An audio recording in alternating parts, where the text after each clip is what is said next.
আমরা যখন একটা প্লাস্টিক সার্জারি করি আমাদের কাছে বিভিন্ন রকম রোগী আসেন।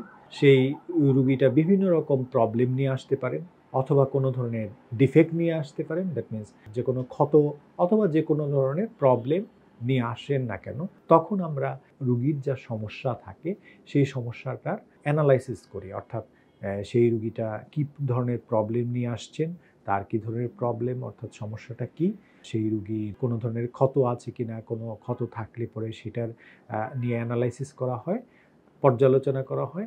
আরেকটা ব্যাপার হচ্ছে যে কোনো ধরনের ডিফর্মিটি অথবা যে ধরনেরই বিষয় নিয়ে আসুক না কেন তার সম্পূর্ণ অ্যানালাইসিস করি। এখন অ্যানালাইসিস করবার পর আমরা বিভিন্ন রকম সমাধান খোঁজার চেষ্টা করি। এই সমাধানের জন্য বিভিন্ন রকম অপশন থাকে। সব ধরনের অপশন সম্পর্কে রোগীর সঙ্গে আলোচনা করা হয়। সেই অপশনের মধ্যে বিভিন্ন রকম সুবিধা অসুবিধা থাকে প্রত্যেকটা অপশনেরই। সেই প্রত্যেকটা অপশনের সুবিধা অসুবিধাগুলো বিবেচনা করা হয়। তারপর রোগীর সঙ্গে কথা বলা হয়।